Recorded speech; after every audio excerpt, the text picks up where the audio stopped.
नमो अरहन्ताणं नमो सिद्धाणं नमो आयर्याणं नमो वज्रायाणं नमो Lowe सर्वसाहुणं ऐसो पंच नमो यारो सर्वपावकनाशनो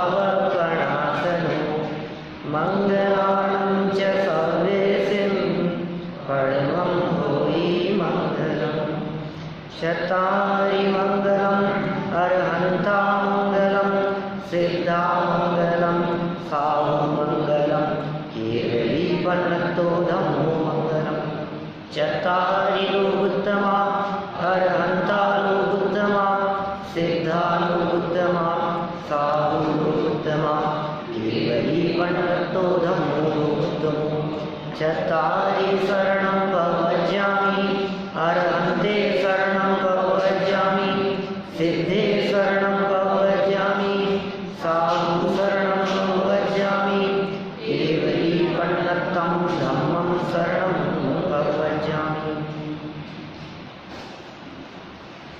बालबोध पाठमाला भाग 1 छोटे बच्चों को पढ़ाई जाने वाली ये पुस्तक, लेकिन इसमें जो मर्म दिए हैं वे मर्म सच में अलौकिक हैं, अद्वितीय हैं, अभूतपूर्व हैं। छोटे छोटे से बच्चों के दिलो दिमाग में भी कैसे बीज डाल दिए जाते हैं, ये बहुत सुंदर चर्चाएं यहाँ की गई है। समय सार आदि मूल ग्रंथों में जो बातें हमारे को पढ़ने सुनने को मिलती है, उन्हीं का आधार लेकर ये मार्मिक बातें निकल करके यहाँ सामने आई है। जीव अजीव यह पाठ कल हमने यहाँ प्रारंभ किया था। जीव किसे कहते हैं और अजीव किसे कहते हैं, परिभाषात्मक लेवल पर तो हम इस बात को देख चुके हैं। जीव की परिभाषा यदि पूछें आपसे तो आप कहेंगे जो जानता देखता है, सुख दुख का अनुभव करता है, उसे जीव कहते हैं। एक वाक्य यदि और जोड़ना हो तो कह सकते हैं जिसमें ज्ञान पाया जाता है उसे जीव कहते हैं। माने जो जानता देखता है, जो सुख दुख का अनुभव करता है, जिसमें ज्ञान पाया जाता है, उसे जीव कहते हैं। और यदि आपसे ये पूछा जाए अजीव किसे कहते हैं तो इसका अपोजिट हो जाएगा। जो जानता देखता नहीं है, सुख दुख का अनुभव नहीं करता, जिसमें ज्ञान नहीं पाया जाता, उसे अजीव कहते हैं। पूरे विश्व को 2 भागों में बांटा जा सकता है। पूरा विश्व, पूरे विश्व में कुछ जीव होंगे और कुछ अजीव होंगे।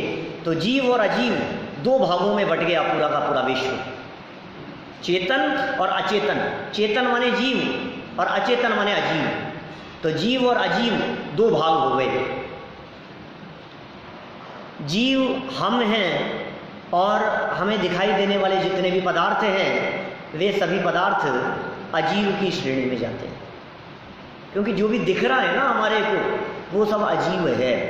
मुझे मालूम है आप लोगों के चित्त में ऐसा भी लगता होगा कि हमें जीव भी तो दिखते हैं। हमें जो आप लोग दिखाई दे रहे हैं क्या ये सब जीव नहीं है? जीव भी तो दिखते हैं ना हमारे को। चींटियाँ दिख रही है, मक्खी मच्छर दिख रहे हैं, कीड़े मकोड़े दिख रहे हैं। तो ये जो कुछ भी हमारे को दिखाई दे रहा है वो सब जीव है। जो चलते फिरते हुए जो ज्ञान वाले दिखाई दे रहे हैं, जो सुखी दुखी होते हुए दिखाई दे रहे हैं, गाय भैंस घोड़ा कुत्ता बिल्ली भेड़ बकरी, ये सब कुछ जो दिखाई देते हैं ये सब जीव ही तो हैं। लेकिन यहाँ इन्होंने कुछ और मार्मिक बात कही है, कुछ और विशेष बात यहाँ कहना चाहते हैं। माने जो दिख रहा है वो दिखने की योग्यता जिस वस्तु में होती है वो वस्तु होती है पुद्गल। दिखने की योग्यता जिसमें भी, जो दिखने की जिसमें क्वालिटी है वो होती है पुद्गल, वो होती है अजीव, उसे अजीव कहते हैं। और जो देखने वाला है वो होता है जीव। फर्क समझ में आया? एक है पदार्थ दिखने वाले और दूसरा पदार्थ है देखने वाला। तो मैं कौन हूं उसमें, दिखने वाला कि देखने वाला? मुझे मालूम है आप सब यही कहेंगे कि देखने वाला। अरे दिखने वाला भी हूं, डबल क्वालिटी है। जीव में डबल क्वालिटी है, देख भी सके और दिख भी सके। हम ज्ञान से देखते हैं किसको? पर पदार्थों को, लेकिन हम ज्ञान से अपने आप को भी देख सकते हैं। तो दिखने वाले पदार्थ दो हो गए, स्व भी और पर भी, और देखने वाला वो मैं। कौन देखता है, किससे देखते हैं, क्या दिखता है, ये जीव अजीव को बहुत अच्छे ढंग से इन्होंने यहाँ आगे बतलाया है। कल जो अपनी चर्चा हुई थी उसमें तो सिर्फ इतना बतलाया था, टेबल, कुर्सी, मेज, मोबाइल, माइक, खंबा, मकान, दुकान, जमीन, ये सब क्या है? कपड़े लत्ते, बर्तन, ये सब अजीब हैं। ये तो बहुत मोटी मोटी बात हो गई। ये टेबल को कोई व्यक्ति जीव कह ही नहीं सकता है। टेबल क्या है? अजीब है। खंबा क्या है? अजीब है। चेयर क्या है? अजीब है। पुस्तक क्या है? अजीब है। इन बातों को तो सारा जगत अजीब कहता है। किंतु अब दूसरा पॉइंट, अब कुछ अलग हट के बात करते हैं। देखिए पेज नंबर 15 पर बीच में हीरालाल। हीरालाल कौन था? जिसको कुछ खबर नहीं है, जो कुछ जानता नहीं है, और दूसरा है ज्ञानचंद। दोनों दोस्त हैं आपस में। हीरालाल क्या कहता है? आंखें देखती है, कान सुनते हैं, शरीर में सुख दुख होता है, तो अपना शरीर तो जीव है ना। क्या कहा? देखता कौन है? आंखें देखती है। आंखें देखती है या आंख से देखते हैं? बोलो। आंखें देखती है, ये सच्चाई नहीं है। कान सुनते हैं, ये सच्चाई नहीं है। शरीर सुख दुख का अनुभव करता है, ये सच्चाई नहीं है। ये हीरालाल कह रहा है। ज्ञानचंद अभी जवाब देगा कि ये सच्चाई नहीं है। हीरालाल ने तो क्या बात कही? देखते हैं ना सब, आंखें तो देख रही है सब, कहानी तो सुन रहे हैं सब, सुख दुख का अनुभव ये हम कर रहे हैं ना। ये शरीर, ये बॉडी, ये सुख दुख का अनुभव करने वाली दिखाई दे रही है ना। लेकिन कैसा भेद विज्ञान कराया है देखो आप यहाँ। मतलब इतना मार्मिक ढंग से उस बात का विवेचन किया है कि आप गहराई में जाओ थोड़ा सा। मैं जवाब पढ़ता हूं, फिर हम चर्चा करेंगे। देखो, नहीं भाई, प्रश्न क्या था? 3 बातें कही थी।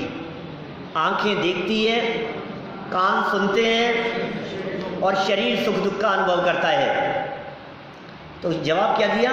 नहीं भाई, आंख थोड़ी ही देखती है, कान थोड़े ही सुनते हैं। देखने सुनने वाला इनसे अलग कोई जीव है, इनसे अलग कोई आत्मा है। से जीव कहते हैं, जिसे आत्मा कहते हैं, वो इनसे अलग है। कुछ आंखों से अलग है, कान से अलग है। क्या बात कर रहे हैं भाई? अच्छा, मैं आपसे पूछता हूं, आर्यव, आंख देखती है या चश्मा देखता है? चश्मा देखता है क्या?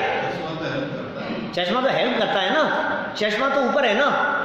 मैं आपसे पूछता हूं, आप आंख से देखते हो या चश्मे से देखते हो? बोलो, इनमें से जवाब देना है भी आपको, 2 में से। आंख से देखते हैं, चश्मे से नहीं देखते। तो चश्मा उतारो, देखें। आगे सब बिना चश्मे के नहीं दिखता, बिना चश्मे के नहीं दिखता। आप ये कहेंगे ना, तो बिना चश्मे के नहीं दिखता, तो इसका मतलब चश्मे से दिखता है। हाँ साहब, चश्मा लगाते हैं तो बिल्कुल साफ दिखता है। अच्छा, अब मेरे को ये कहना है, यदि चश्मे से दिखता हो तो ये ताई जी बैठे हैं हमारे, वो आंखों से नहीं दिखता, इनके लगाओ चश्मा। क्या 25-30 साल पहले एकदम आंखें चली गई थी इनकी, पीछे बैठे हैं ना, 30-40 साल, 30-35 साल हो गए होंगे, तो इतना टाइम हो गया।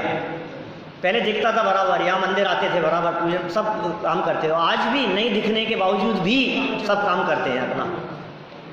और 20 स्तुतियाँ, पाठ, पूजाएं हैं, पूरा समय सारा आपको कंठस्थ याद है। 415 गाथाएं, उसमें योगदान है प्रभा आंटी का बहुत बड़ा।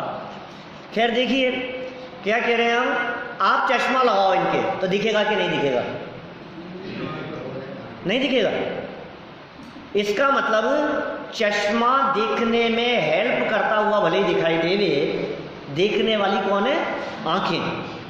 लेकिन यहाँ बात कुछ और कह रहे हैं। जैसे चश्मा नहीं देखता, आंखें देखती है, ये आपको लगता है, उसी तरह से हम ये कह रहे हैं, आंख भी नहीं देखती है, आंख के अंदर देखने वाला कोई मैं हूं, वो आत्मा है, वो देखने का काम कर रहा है। आंखें यदि देखती हो, क्या देखो नीचे लिखा है, यदि आंख देखे और कान सुने तो मुर्दे अर्थात मरे हुए शरीर को भी देखना सुनना चाहिए, क्योंकि आंखें तो उनके भी है, कान तो उनके भी हैं। लेकिन मुर्दा नहीं देखता है, मुर्दा नहीं सुनता है, तो मुर्दा शरीर है, वो सुख दुख का अनुभव करता है कि नहीं? मुर्दा शरीर सुख दुख का अनुभव भी नहीं करता। जलाओ तो तकलीफ नहीं होती, चिल्लाता होगा जी।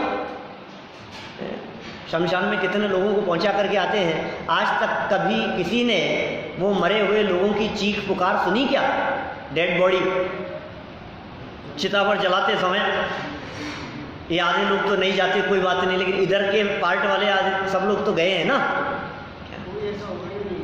हाँ, कोई ऐसा हो छोटे बच्चों को मान लो नहीं गए हों, बाकी तो सब बड़े गए हैं ना। हम लोग तो 20 बार 50 बार शमशान में गए हैं, अनेक लोगों को चिता पर जलते हुए देखा है, जलाया है, तो लगता नहीं है, वो कभी रोते नहीं है, कभी तकलीफ नहीं होती, क्योंकि सुख दुख का अनुभव करने वाला शरीर नहीं है। इस शरीर के अंदर बैठा हुआ जो तत्व है वो आत्मा है, वो जीव है, वो सुख दुख का अनुभव करता है। फील जिसे होता है वो आत्मा को होता है, जीव को होता है, वो मैं हूं और वो निकल गया। देखो भाई, अपने आप को पहचानना है, मैं कौन हूं, मैं शरीर हूं या मैं आत्मा हूं, मैं कौन हूं। ये जीव मर क्यों जाता है, ये अंतर तो करना पड़ेगा ना हमारे को। अभी बोल रहे थे, अभी चल रहे थे, हंस रहे थे, और एकदम गर्दन लटक गई, ये क्या हुआ? उनका सब मर गए। मर गए मतलब क्या हुआ? मर गए क्या होता है ये मर गए मतलब क्या होता है? मर के कहीं चले गए। मरने का मतलब इसके अंदर कुछ था, वो चला गया। अच्छा, कौन मर गया जी? शरीर मर गया कि आत्मा मर गया? है? शरीर तो पड़ा है, शरीर तो यही पड़ा है क्या? और आत्मा निकल करके कहीं और चले गई। हमारे जन्म होते हैं ना, एक जीवन पूरा हुआ तो यहाँ से जीवन पूरा हो जाने के बाद में ये जीव कहीं ना कहीं दूसरी जगह पर चला जाता है। आत्माएं भटकती नहीं है। अपने यहाँ जैन परंपरा में किसी भी आत्मा के भटकने का कोई विधान नहीं है। आत्माएं भटकती नहीं है, तो कहीं ना कहीं दूसरी जगह जाकर के जन्म हो जाता है। आज यहाँ है, दूसरी जगह जन्म हो जाएगा, वहाँ से मरेगा, दूसरी जगह जन्म हो जाएगा। हमारी इस प्रेजेंट लाइफ के पहले, जो अभी लाइफ हमारी चल रही है, इसके पहले पास्ट लाइफ में हम कहीं और थे, दूसरी जगह पर थे हम। जहाँ दूसरी जगह थे वहाँ से जीवन पूरा हो गया, और जीवन पूरा होकर के हम यहाँ आ गए। तो जो इधर उधर जाता है, जैसे अपन शास्त्रों में पढ़ते हैं, महावीर भगवान की कहानी पढ़ते हैं अपन, वो कौन थे पिछले भवों में, पहले स्वर्ग से आए, फिर उससे पहले और कुछ थे, उससे पहले और कुछ थे। 10 भव पहले जाकर के देखते हैं तो क्या थे? शेर। महावीर भगवान शेर थे ना 10 भव पहले। और पीछे जाते जाएं हम, उससे पास्ट लाइफ में, उससे पास्ट लाइफ में, उससे पीछे जीवन में, उससे पीछे जीवन में, तो क्या दिखते हैं अपने को? जाते जाते मारीची थे। मारीच भगवान महावीर स्वामी जो है, ये बहुत सालों पहले, करोड़ों अरबों वर्ष पहले आदिनाथ भगवान राजा ऋषभदेव उनके पोते थे। क्या मारीच नाम था उनका। तो इसका मतलब लाइफ बदलती रहती है, जीवन बदलता रहता है। तो क्या बदलता है? कौन है जो मारीच की अवस्था में भी था और वहां भी है? वो कौन है? शरीर या आत्मा? जैसे मैं आपसे पूछूं, रावण कहाँ है अभी? नरक में। रावण अभी नरक में है। नरक 7 होते हैं, 7 में से अभी रावण तीसरे नरक में है। राम लक्ष्मण के साथ में जब युद्ध हुआ तो युद्ध में कौन मर गया था? रावण। तो रावण मर गया था, तो नरक में कौन पहुंचा? आत्मा। यदि रावण नरक में गया, आप ऐसा कहते हैं, तो मैं आपसे पूछता हूं, यहां अंतिम संस्कार किसका किया था? शरीर का। जिसका नाम रावण था वो रावण किसका नाम था? शरीर का नाम था। रावण आत्मा का नाम नहीं है, और कोई आत्मा रावण होती नहीं है। और वैसे तो संसार दशा में भटकती हुई सभी आत्माएं रावण ही हैं। काम क्रोध आदि करती हुई, कषाएं करती हुई, विकार करती हुई, राग द्वेष मोह आदि के परिणाम करती हुई, फिर रावण जैसी वृत्ति है ना, और क्या, हिंसादिक वृत्तियां। खैर चलिए, मुझे ये कहना है कि आत्मा क्या चीज है, जीव क्या है, उसे पकड़ने का प्रयास करें। मैं कौन हूं, उसे पहचानने का प्रयास करें। हम आगे चलकर जब कुछ दिन आगे बढ़ेंगे अपन, तो एक निबंध पढ़ेंगे हम लोग, मैं कौन हूं। आगे आएगी बात, आगे के भागों में आएगी चर्चाएं। ये तो 2-4 दिन में खत्म हो जाएगा। ये भाग तो कितना चलेगा, 4 दिन 5 दिन अधिकतम 4-5 दिन के अंदर अंदर अपन ये खत्म करके दूसरे भाग की तरफ पढ़ेंगे। बातें कुछ विशेष होंगी। हो सकता है अभी सभा में बैठे हुए कुछ आत्मार्थियों को ये बात लगे कि ये क्या सरल सरल बातें हैं, ये क्या बतला रहे हो आप, इतनी इतनी सी बातें। लेकिन थोड़े दिन में देखेंगे आप, वो लेवल कहाँ से कहाँ बढ़ जाएगा। थोड़े दिन का धैर्य रखने की बात है। आपको सारी बारीकियां पता लगेगी, एक एक विषय की गहराई में जाकर के हम बात करेंगे। पाप क्या होते हैं, कषाएं क्या होती हैं, गतियां क्या होती हैं, पंचम गति में कैसे पहुंचा जाता है, सारी बातें होंगी। चलिए, कहाँ हैं अभी हम? शरीर और आत्मा, इनकी चर्चा चल रही है। आत्मा वो क्या है, जीव है या अजीव? आत्मा जीव है और शरीर अजीव है। मैं आत्मा हूं या शरीर? मैं आत्मा हूं, माने मैं शरीर नहीं हूं। ये कैसे पहचाने? आत्मा कैसे समझ में आए? आत्मा को देखा है आप लोगों ने कभी किसी ने? अरे वाह, भगवान ही बचाए, नहीं देखे कोई अच्छा है। कभी दिख जाए। एक कोई व्यक्ति थे, वो मिले थे, एक बार उन्होंने आत्मा को देख लिया तो 5-7 दिन तक नींद ही नहीं आई, ऐसी घबराहट, पसीना पसीना। अच्छा है हमें तो आत्मा नहीं दिखे। आत्मा नहीं देखी है, आत्मा देखने का भ्रम हो गया है। हमें ऐसा लगने लगा है कि आत्मा को देखना मतलब भूतों को देखना। इसमें हमारी गलती भी नहीं है। टीवी वाले टीवी की स्क्रीन पर जब कभी भी आत्माओं को दिखाने की बात करते हैं तो भूत प्रेत जैसा दिखाते हैं, डरावना दिखाते हैं। इसलिए आत्मा देखने की बात सुनते ही हमारे को घबराहट और डर लगने लगता है। ऐसा लगने लगता है आत्मा माने, मैंने कई बार कही है अपनी यहाँ सभा में बात, बाहर भी कहता हूँ अनेक बार, अनेक लोग नए भी हैं। सच्ची घटना बतलाता हूँ मैं हमारे यहाँ की। हम लोग कोल्हापुर से आ रहे थे, 2005 की बात है। मैं, पिताजी वगैरह हम लोग ट्रेन में थे और चर्चा कर रहे थे, आत्मा के बारे में बात कर रहे थे। रात का समय था, अब आत्मा वगैरह के संदर्भ में बातचीत चल रही थी। तो 9-9:30 बजे के आसपास बात जब खत्म हो गई, हमारी सारी बातें पूरी हो गई। आत्मा का स्वरूप तो गजब है, ऐसा ऐसा आत्मा की शक्तियाँ, और शिविर से लौट रहे थे वहाँ से। तो जब हमारी बातें खत्म हो गई तो वहाँ सामने की बर्थ पर कुछ व्यक्ति बैठे थे। उनमें से एक व्यक्ति ने मुझसे ये कहा कि भैया एक बात बताओ, रात का समय है, ट्रेन जंगल से गुजर रही है, आप लोग आत्मा आत्मा की बातें करते हो, आप लोगों को डर नहीं लगता? तो एकदम तो मुझे आश्चर्य हुआ कि क्या कह रहा है। फिर मुझे लगा कि वो आत्मा मतलब भूत प्रेत समझते हैं लोग। हम लोगों को तो ऐसा पता ही नहीं है, क्योंकि हमने कभी ऐसा सोचा ही नहीं। लेकिन जगत में लोग ऐसे ही हैं जो आत्मा शब्द सुनते ही जिनको ऐसा लगता है जैसे भूतों की बात हो। फिर मैंने उसको समझाया, उसको बतलाया, बात समझ में आई।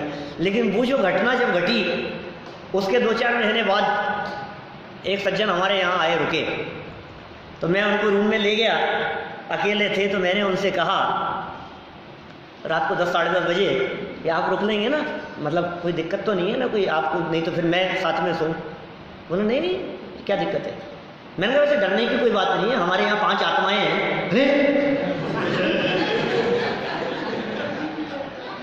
मैंने कहा मैं, मदर, फादर, वाइफ, बेटा, हम लोग पा रहे हैं। पंडित जी आप भी क्या मजाक करते हो क्या?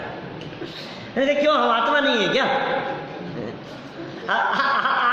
आप क्या समझ रहे हैं हम आत्मा? अरे नहीं, आप, वो बात अलग है, हम तो आत्मा ही है। नहीं, आपने जो बात कही एकदम ऐसा लगा जैसे आत्मा है। आत्मा मतलब भूत प्रेत नहीं होता। मैं आत्मा हूं, मैं जीव हूं जो इस शरीर में मौजूद है। ऐसा एक तत्व, ऐसा एक पदार्थ, वो जीव तत्व मैं हूं। कैसे पहचाने, कैसे पकड़ें उसको अपन? शरीर और आत्मा, इन दोनों का अंतर कैसे पहचाने? क्योंकि शरीर से आत्मा अलग हमें पूरी लाइफ नहीं दिखाई देती। क्या एक बहुत समय पहले एक शेर सुना था कहीं, क्या शायद पंडित साहब ने सुनाया हो, अपने झांझरी जी साहब ने, संतोष जी झांझरी जी साहब ने, जिस्म और रूह का क्या अजब रिश्ता है, ऐसा ऐसा कहा उन्होंने। जिस्म मतलब शरीर और रूह मतलब आत्मा, उर्दू के शब्द हैं। जिस्म और रूह का क्या अजब रिश्ता है, उम्र भर साथ रहे फिर भी रूबरू ना हुए। क्या जीवन भर साथ रहे शरीर और आत्मा, लेकिन कभी भी आमना सामना नहीं हुआ, कभी शरीर और आत्मा को अलग अलग न देख पाए। बोलो, नहीं है ऐसा स्वरूप। शरीर अलग है और आत्मा अलग है। ये अलग अलग कब दिखते हैं? जब मौत हो जाती है, जब मुर्दा शरीर दिखता है, तो हम ये कहते हैं अभी बोल रहे थे, चल रहे थे, अभी ऐसा क्या हो गया कि इनका बोलना चलना बंद हो गया, एकदम क्या हो गया? हम कहते हैं मर गए। कि कौन मर गया? ये तो यहीं लेटे हैं। कौन मर गया? ये तो यहीं बैठे हैं, शरीर तो बैठा है ना। तो कहा नहीं, कोई एक और तत्व था जो देखने का काम करता था, जो सुनने का काम करता था, जो बोलने चलने में सहयोगी दिखाई देता था। अंदर में एक तत्व था, वो निकल गया, वो था आत्मा, वो है जीव। शरीर और आत्मा अलग अलग हो गए, बस आत्मा निकल करके चला गया और शरीर धरा रह गया। अब मैं आपसे पूछता हूं, इनके मर जाने पर आप रोते हो तो किस वजह से रोते हो? एक बार हुआ ऐसा, मैंने कही ये बात, मियामी में हमारा प्रवचन चलता था, फ्लोरिडा में, अमेरिका में। वहाँ किसी की डेथ हो गई थी और प्रवचन सभा में आए थे पहले दिन, दूसरे दिन नहीं आ पाए, उनकी डेथ हो गई। तो फिर उनके बैठक में भी हमारे को बोलने का अवसर मिला वहाँ। तो मैंने वहाँ कही, उनकी डेड बॉडी रखी है मानो, और मैंने उनसे कहा कि आप रोते हो, आप किसके लिए रो रहे हो? कि साहब पिताजी चले गए। मैंने कहा पिताजी कौन थे? आत्मा का नाम पिताजी था कि शरीर का नाम पिताजी था? यदि आपके पिताजी शरीर हैं तो वो तो रखे, तुम रोते क्यों? कि नहीं नहीं साहब वो तो चले गए ना आत्मा, कि उसको तो तुम पहचानते ही नहीं हो। क्या? और दूसरी गजब की बात कहूं, यदि तुम उनके चले जाने की वजह से रोते हो, ध्यान देना क्या कह रहा हूं, यदि तुम उनके चले जाने की वजह से रोते हो, तो मैं कहता हूं यदि अभी वे कदाचित लौट करके आ जाएं तो तुम मंत्र तंत्र का सहारा लोगे कि इनको खिलवा दो। ये आ कहां से गए? नहीं होती है ऐसी हालत। हम आत्माओं से डरते नहीं, घबराते हैं ना। आत्मा की परिभाषा में कभी कभी कहा करता हूं Vikas ji, this body minus dead body is equal to soul. आत्मा क्या है? इस शरीर में से मुर्दा शरीर को माइनस कर दो तो जो कुछ भी बचेगा वो है आत्मा। दो चीजें हो गई ना। ये बैठा है यहां संजीव गोदा जिसका नाम है, ये सामने बैठा है, ये शरीर दिखाई दे रहा है यहां, और अभी मर गए तो अभी मरने पर क्या रहा? ये शरीर ऐसे की ऐसे बैठा है। मान लो यहां कुर्सी पर बैठे बैठे भी जीवन तो पूरा हो सकता है ना मेरा। अभी जीवन पूरा हो गया। यदि जीवन पूरा हो गया तो शरीर जैसे कि तैसे पड़ा है, 5 मिनट पहले भी था और 5 मिनट बाद भी है। तो दिस बॉडी अभी जो दिख रहा है, अब जो डेड बॉडी जो बची है, इनमें क्या माइनस हो गया? जो माइनस हो गया उसका नाम है जीव, उसका नाम है आत्मा। क्या? ये दोनों अलग अलग हैं। ये बात हमें समझनी पड़ेगी कि हम आंख से नहीं देखते हैं, हम ज्ञान से देखते हैं। जानने का काम ज्ञान का है, जानने का काम जीव का है, और मैं जीव हूं जो शरीर से भिन्न एक तत्व हूं। समझ में आ रही है कुछ बात? और कहूं दूसरी बात, हम जब देखते हैं जगत के पदार्थों को, तो जिस वस्तु को देखते हैं वैसी आकृति हमारी आंखों में बनती है। डॉक्टर्स से पूछो, आप साइंस की दृष्टि से बात करो, तो हम सामने वाली वस्तु को नहीं देख रहे, उसका प्रतिबिंब यहां बन गया आंख में। आँख में बन जाता है ना वैसा का वैसा।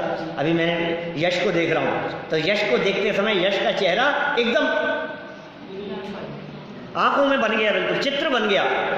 कभी कभी तो ये जो CID वगैरह जो आते हैं सीरियल्स वगैरह में, उनमें ऐसे दिखाते हैं, जांच करनी है किसी चीज़ की गहराई से, तो अपराधियों को मरे हुए व्यक्ति की आंख में बने हुए चेहरे से पकड़ते हैं, उसको इलाज करके। ऐसी भी है। अब उसमें क्या लास्ट सीन जो होगा ना, मरने के पहले आंखों के सामने जो लास्ट सीन होगा, जो भी आंख का विषय बना होगा, मान लो गर्दन घूम गई, इधर देख रहा है उधर देख रहा है, जो कुछ भी है, तो कभी ऐसा भी हो सकता है कि सामने वाला व्यक्ति वो आंखों के अंदर बना रहा, वो चित्र, तो उसको इलाज करते हैं उसको, और उससे उस व्यक्ति को पकड़ लेते हैं कि ये व्यक्ति हत्या के समय सामने मौजूद था, ये हत्यारा है, वो सहयोग लेते हैं उस चीज़ का, वो चित्र बनता है अपने यहाँ आँख के ऊपर। तो आंखें पर वस्तु को नहीं देख रही है, आंखें अपने अंदर यहाँ बने हुए चित्र को देख रही है। इसी तरह से हम ये कह रहे हैं, ज्ञान का अपना चित्र बनता है और वो देखता है, आंखें खुली हो या हो बंद, नहीं दिख जाते हैं सामने के पदार्थ, सामने नहीं है, सामने है पर नजर नहीं आती, और सामने नहीं है और नजर आ जाती है। अब किससे देखा बताओ आपने? आप कह रहे हो ना हम आँख से देखते हैं, अब किससे देखा आपने? आप यहाँ बैठे बैठे घर रखी हुई चीज़ नहीं देख सकते? दिख सकती है आँख बंद होकर के, आँख बंद करो तो वो चीज़ वहाँ रखी है। मैं कभी कभी कहता हूँ जब लाइट चले जाती है, मान लीजिए रोशनी नहीं है, प्रकाश नहीं है, तो आप अंधेरे में लालटेन नहीं देख लेते, अंधेरे में टार्च नहीं देख लेते, अंधेरे में माचिस नहीं उठा लेते, बिना देखे हुए आपका हाथ नहीं जाता है, आपको दिख रही है, आपको जहाँ जाना है वहाँ इधर उधर नहीं चले जाते हैं, क्या होता है ना ऐसा? इसका मतलब आँख के बिना भी देखा जाता है। कभी कभी ऐसा होता है आँख के सामने नहीं दिख रही है चीज़, और हमने फ़ोन किया क्या, और फ़ोन किया और बोले कहाँ रखी है, बोले अलमारी में रखी है सामने, अलमारी खोल करके खड़ा हूँ, यहाँ नहीं दिख रही है क्या, कि वहीं देखो रखी हुई है, मेरे को दिख रही है यहाँ से, गजब हो गया क्या। 100 किलोमीटर दूर से किशनगढ़ से दिख जाए क्या, और यहाँ नहीं दिखे, ये क्या क्या चक्कर है? ये आंख नहीं देख रही है भाई साहब, ज्ञान देख रहा है। आंख बंद करो। एक उसमें बहुत सुंदर न्याय शास्त्रों के अंदर एक श्लोक आता है, और शुभम ध्यान होगा, पिहिते कारागारे, क्रमबद्ध पर्याय में पढ़ा था हमने, पिहिते कारागारे तमसी च सूची मुखाग्र दुर्भेद्ये मई च निमिलित नयने तथापि कांताननम व्यक्तम। तो समझ में आया क्या क्या कह दिया गया है? ऐसा ऐसा ऐसा श्लोक लिखा है, नीति न्याय शास्त्रों के अंदर लिखा है, वर्णन किया है इस तरह का। क्या कहा? पिहिते कारागारे, ऐसा कारागार है, ऐसा जेल है। लक्ष्मी जी साहब सुना आपने पहले? मतलब 20 बार मैंने क्रमबद्ध पर्याय पढ़ाते समय वो बातें कही है। और पिहिते कारागारे, ऐसा कारागार जिस कारागार में तमसी अंधकार है, इतना घना अंधकार है उस कारागार में, उस जेल में। तमसी च सूची मुखाग्र दुर्भेद्ये, सूची माने सुई, सुई होती है ना सिलने वाली, सुई के मुख का अग्रभाग, नोक उसकी, इतने से भी कहीं प्रकाश की किरण नहीं दिखाई दे रही है। पूरे अंधकार, इतना घना अंधकार है, चारों तरफ से पैक है वो। ऐसी जेल में किसी व्यक्ति को जैसे काले पानी की सजा दे दी जाती थी, ऐसा होता था ना काले पानी की सजा में क्या होता था? ऐसे बिल्कुल अंधकार है, घना, कुछ नहीं दिखता है, और ऊपर से आंख पर काली पट्टी बांध दी हो क्या।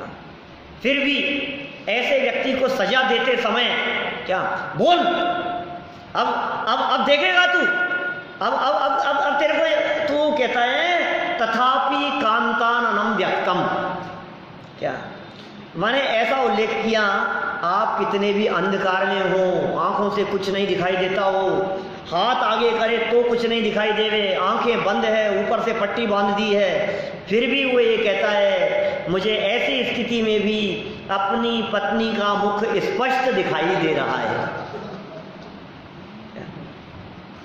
ये कैसे दिख रहा है इसको? है? अब कैसे दिख रहा है? ये कैसे दिख रहा है? इसका मतलब देखने वाला कुछ और है। हमारा ज्ञान देखने का काम करता है। हम लोग देख लेते हैं। सपने कहाँ से दिखते हैं आपको? रात को सोते समय नींद में वो कहाँ से दिख रहे हैं? आंखें तो बंद है, सो रहे हैं, आपको पता भी नहीं, और न मालूम क्या क्या पदार्थ आपके ज्ञान का विषय बन रहे हैं। यहाँ बैठे बैठे भी, अच्छा चलो अभी मैं यहाँ आपको यदि बात करूं तो आपके ज्ञान का विषय ये बन सकता है कि नहीं? शेर, शेर कहते हैं, तुम्हें शेर दिख सकता है कि नहीं? आजकल तो जयपुर में बहुत घूम रहे हैं, टाइगर घूम रहे हैं क्या? पैंथर घूम रहे हैं जयपुर में, जगह जगह। कहीं JLN मार्ग पे निकल रहा है, कल बाबू नगर में निकला, घूम रहे थे इधर उधर, 6-7 हैं इधर उधर। सड़क पे चलो तो सावधानी से चलना भैया। क्या पता कब कहाँ से निकल करके सामने आ जाए। रवि शहरी सुरक्षित है, शहरी सुरक्षित है, शहर में ही तो कह रहा हूँ। सुरक्षित है। बोलो, अभी आपको कहते ही आपकी आंखों के सामने पैंथर दिखने लगा कि नहीं, शेर दिखने लगा कि नहीं? अभी यदि मैं आपको ये बात कहूँ, श्रवण बेलगोला बाहुबली भगवान आपको दिख गए कि नहीं? यहाँ पे जयपुर में कैसे देख लिया आपने? वो तो बेंगलोर में, श्रवण बेलगोला में है, तुम्हारे नाना क्या है। देखो, जयपुर में नहीं होते हुए भी, अपने मंदिर में नहीं होते हुए भी हम अपने ज्ञान के माध्यम से देख लेते हैं। इसका मतलब देखने वाला कोई और है, देखने वाली आंखें नहीं है। आंखें देखती है, कान सुनते हैं। यदि आपको ऐसा लगता है तो आपको भ्रम हो गया है, ये माध्यम है। यह बात परम सत्य है कि बिना आंखों के भी नहीं दिखता है। यह बात परम सत्य है कि कान यदि खराब हो जाए, कान का पर्दा फट जाए तो हम नहीं सुन पाते हैं, ठीक है ना? लेकिन कान सुनने का काम नहीं करते। मैं तो ये कहता हूं, ऑपरेशन करके इस खंबे के आंखें लगवा दो तो आते जाते हुए सब पर निगाह रखे। हो सकता है क्या ऐसा? कोई डॉक्टर ऑपरेशन करके इसकी आंखें लगा सकता है क्या? फिर भी आप कहेंगे साहब आजकल कैमरे की आंखें कैमरे की भी तो आंखें होती है, कैमरे की निगाह में। अरे भाई वो सब पुद्गलों का काम है, अजीब का काम है, सब करेंगे अपन धीरे धीरे बातें आगे। अभी इतनी बात हमारे समझ में आ गई। देखो, आंख थोड़े ही देखती है, कान थोड़े ही सुनते हैं। देखने सुनने वाला इनसे अलग, आंख से अलग, कान से अलग, हाथ पांव से अलग, शरीर से अलग कोई जीव है, कोई आत्मा है, कोई कौन? वो मैं। यदि आंख देखे और कान सुने तो मुर्दे को भी देखना सुनना चाहिए, लेकिन मुर्दा देखता सुनता नहीं है। इसीलिए तो कहा है कि शरीर अजीब है और आंख कान आदि शरीर के ही हिस्से हैं, अतः वे भी अजीब हैं। आंखें शरीर का हिस्सा है, कान शरीर के हिस्से हैं, हाथ पांव सब शरीर के हिस्से हैं, बॉडी के पार्ट हैं, ये सब भी अजीब हैं। इसका मतलब आंख नाक कान आदि तो अजीब हैं, और आंख नाक कान के अंदर देखने वाला वो जीव है। ऐसा भी कहते हैं, कई जगह उल्लेख मिलते हैं। ये इंद्रियां तो खिड़कियां हैं, दरवाजे हैं। ये खिड़की है, ये आंख, ये खिड़की खुली है तो देखने का काम हो रहा है, देखने वाला अंदर बैठा है। ये खिड़की है, खिड़की बंद होगी तो भी देखने वाला नहीं देख पाएगा। कान की खिड़की यदि बंद है मान लो, तो सुनने वाला सुन सकता है कि नहीं?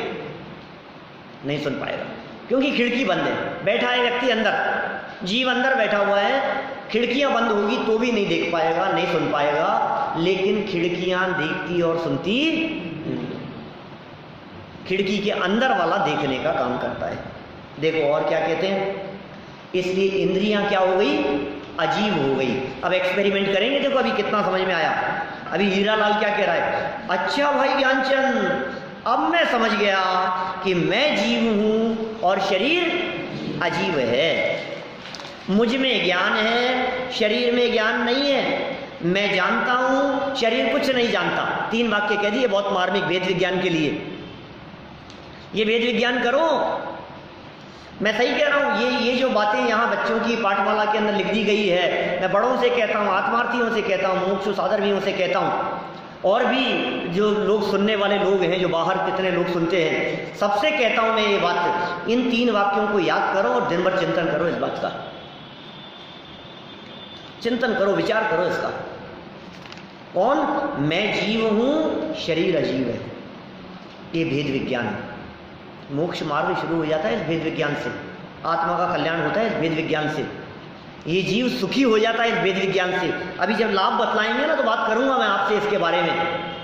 चर्चा तो इतनी कर सकता हूं मैं इसके बारे में कि 5, 7, 10 दिन इसी को चलाता रहूं, लेकिन मैं नहीं चाहता, आगे बढ़ेंगे तो फिर दोबारा चर्चाएं ऐसी आएगी भेद विज्ञान की, इसलिए स्टेप बाय स्टेप चलते चलें अपन, बस ज़्यादा नहीं रुकें। अधिकतम अपन ने यही काम किया है अभी तक कि एक पाठ को 2 दिन चलाया है, इससे ज़्यादा नहीं खींचेंगे, खींचना नहीं है अपने को। भाग 2 में भी आएगी चर्चा, 3 में भी आएगी। वेद विज्ञान ही तो जनवाणी का सार है, चर्चा तो वही आएगी घूम फिर के। मैं जीव हूँ, शरीर अजीव है, मुझ में ज्ञान है, शरीर में ज्ञान नहीं है, मैं जानता देखता हूँ, शरीर जानता देखता नहीं। ठीक है, ज्ञानचंद समझ गए तो बताओ, हाथी जीव है या अजीव? बोलो, किसने पूछा? ज्ञानचंद जी ने पूछा। बोलो, तुम समझ गए ना? साध्य समझे कि नहीं? तो बताओ, हाथी जीव है या अजीव? हाँ, बहुत बढ़िया। देखो, अब ये जवाब जो बच्चों ने दिया है, पीछे से आर्य भी बोल रहा है, सर्वज्ञ बोल रहा है ना, ये जो जवाब बच्चे दे रहे हैं, ये ऐसे जवाब कितने बड़े लोगों को पता थे, सो अपने दिल में झांक के देखना। क्या हाथी जीव है या जीव है? आपने आज तक यही कहा होगा, यही सुना होगा, यही बोला होगा, चींटी जीव है बेटा, मक्खी मच्छर ये भी जीव है। आपने यही देखा है ना, खटमल जीव है, जुए जीव है, अरे ये कबूतर चिड़िया ये भी जीव है। कई लोग, मैं आपको सच्ची घटना बतलाता हूँ, राजस्थान जैन सभा की तरफ से मुख्य वक्ता के रूप में मेरे को यहाँ बुलाया था। वीर शासन जयंती का कार्यक्रम था चाकू के चौक में, मंदिर में। 2-4 साल 5 साल पुरानी बात होगी। तो प्रवचन जब मेरा खत्म हुआ, तो मैं नाम नहीं लेना चाहता, लेकिन समाज के एक बहुत बड़े प्रतिष्ठित व्यक्ति ने, वहाँ जब कबूतर आ रहे थे इधर उधर, तो सभा के बाद में एक व्यक्ति ने कहा कि डिस्टर्ब हो रहा था, दूसरे ने कहा कि ये भी सुन रहे थे, क्या ये भी जीव है? तो एक प्रतिष्ठित व्यक्ति, बहुत बड़े विशेष व्यक्ति अपने यहाँ के ज्वारी बाजार जैन समाज के, उन्होंने मेरे से कहा कि पंडित जी देखो ये क्या कह रहे हैं, कबूतर जीव थोड़ी ना है। क्या बोले मेरे से? जीव आत्मा तो एक मनुष्य योनि में ही है ना। मैंने कहा भाई साहब अब क्या कहें, हमको क्या समझाएंगे, दिल्ली बहुत दूर है, अभी दिल्ली बहुत दूर है। बड़े बड़े लोगों की ये हालत है।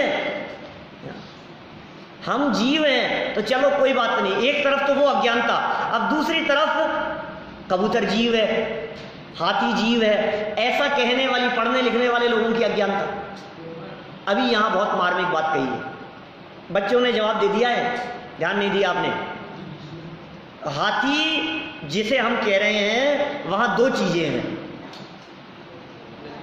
जब हमने शेर, चूहा, बिल्ली ऐसे शब्द का प्रयोग किया तो इसमें 2 चीजें हैं।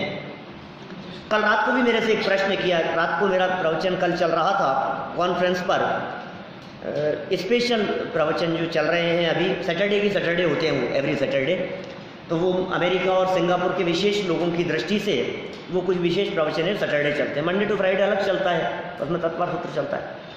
तो उसमें क्लास खत्म होने के बाद में उसमें एक जीव के व्यवहार पने की चर्चा की, शरीर आदि से जो चर्चा की है, मनुष्य हैं, त्रियंच हैं, मोक्ष मार्ग प्रकाशक का एक प्रकरण था तत्वज्ञान पाठमाला भाग 2 में, और उसमें कहा, दूसरे पाठ में 4 अनुयोगों का प्रसंग था, उसमें कहा कि ये जो त्रियंच है, ये जीव त्रियंच जीव है, मनुष्य जीव है, ऐसा सब कहना व्यवहार का कथन है। तो मेरे से प्रश्न किया, कल रात की घटना बतला रहा हूँ, मेरे से प्रश्न किया वहाँ कि साहब ये व्यवहार है, त्रियंच जीव है, मनुष्य जीव है, ये तो निश्चय का कथन है ना, जीव ही तो है ये सब, त्रियंच जीव नहीं है क्या? तो मैंने कहा इसको जीव कहना, ये शरीर सहित देखा जा रहा है, इसलिए व्यवहार है। ये 2 चीजों का मिश्रण है, यहाँ 2 चीजें मिक्स है साहब। हम जो यहाँ बैठे हुए हैं, यश बेटा इसमें दो चीजें मिली हुई है, एक है शरीर और दूसरा है जीव, आत्मा। तो शरीर और आत्मा दो चीजों के मिलकर के ये हमारी लाइफ चल रही है। अकेली बॉडी होगी तो नहीं, अकेला आत्मा होगा तो नहीं, शरीर और आत्मा मिलकर के चल रहे हैं तो जीवन चलता हुआ दिखाई दे रहा है, अदरवाइज मुर्दा हो जाएगा। मरता तो शरीर भी नहीं है और मरता तो आत्मा भी नहीं है। शरीर क्या मरेगा? दोनों के जुदा होने को मरण कहा जाता है। मरण कुछ नहीं है, शरीर थोड़ी ना मर गया है, आत्मा तो मरती ही नहीं है, शरीर भी नहीं मरता है बेटा। तो फिर हुआ क्या है? मरण किसे कहेंगे? आत्मा के निकल जाने पर शरीर और आत्मा के अलग अलग होने रूप जो अवस्था हुई उसे कहते हैं मरण। इसका नाम मरण है। देखो यहां क्या कह रहे हैं, अंतर बतलाया है इन्होंने, मार्मिक बात कह दी है इन्होंने। नीचे मुझे बहुत बातें कहनी है, मिनट तो अपने पास में 4 ही बचे हैं सिर्फ। क्या करूं मैं आदत कुछ ज्यादा विस्तार करने की पड़ी है। समझ गए तो बताओ, हाथी जीव है या अजीव? जैसे हमारा शरीर अजीब है वैसे ही हाथी आदि सब जीवों का शरीर भी अजीब है, पर उनकी आत्मा तो जीव ही है। यह समझ तो लिया, पर इसके जानने से लाभ क्या, यह भी तो बताओ। क्या इसके जानने से क्या लाभ है? अब देखो, अब जैसे हाथी के बारे में कहा, हम किसी के बारे में भी लगा सकते हैं। हमने पूछा मच्छर जीव है या जीव, बोलो तो क्या जवाब होगा? शरीर अजीब है। मच्छर की आत्मा जीव है और मच्छर का शरीर अजीब है। घोड़ा जीव है या अजीब?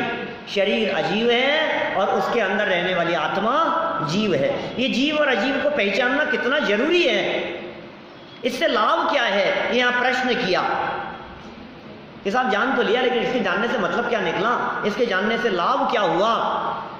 देखो क्या गजब बात कहते हैं, इसको जाने बिना आत्मा की सच्ची पहचान नहीं हो सकती।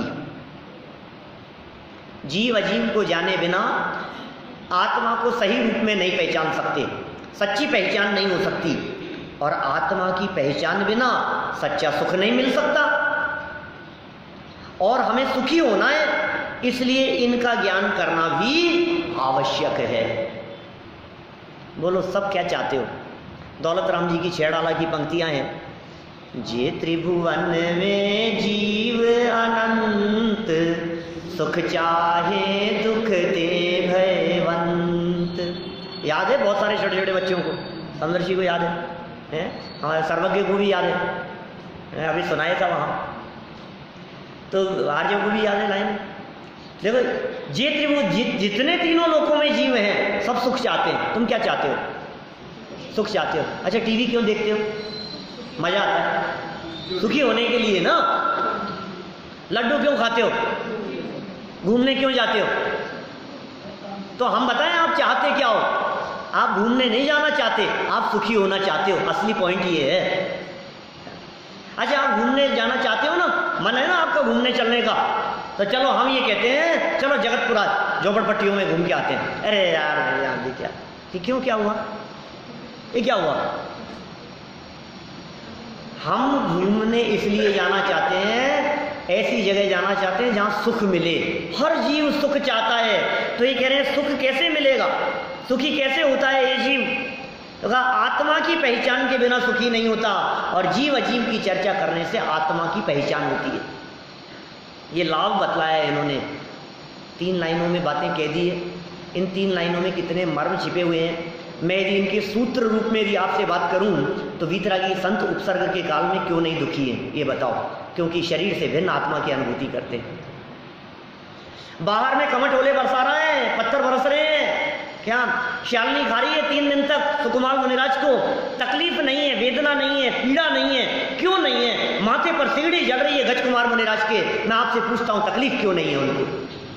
क्योंकि वे जानते हैं जो जल रहा है वो शरीर है, और जो मैं हूं वहां तक आग पहुंचती नहीं है। ये हेतु है भाई साहब। मुझ तक नहीं पहुंचती है ये आग, ये शेर की दाढ़ मेरे तक नहीं पहुंचती है, क्योंकि मैं आत्मा हूँ। अपने आप को शरीर से भिन्न अनुभव करते हैं, शरीर अलग है और आत्मा अलग है। ये भेद विज्ञान जिसे होता है वो सुखी हो जाता है, ये सुखी होने का मार्ग है। वापस पढ़ता हूँ इन पंक्तियों को, कुछ भाव हुआ तो कल थोड़ी बहुत चर्चा करेंगे, नहीं तो आगे बढ़ेंगे। याद रखना पंक्तियाँ, जीव अजीव को पहचानने से क्या लाभ है? इसको जाने बिना आत्मा की सच्ची पहचान नहीं हो सकती। आत्मा की पहचान बिना सच्चा सुख नहीं मिल सकता, और हमें सुखी होना है, इसलिए इनका ज्ञान करना भी आवश्यक है। जीव अजीव का ज्ञान कर हम स्वयं भगवान बन सकते हैं, और हम सभी लोग भगवान बने। इसी भावना से मैं बात को यहीं विराम देता हूँ।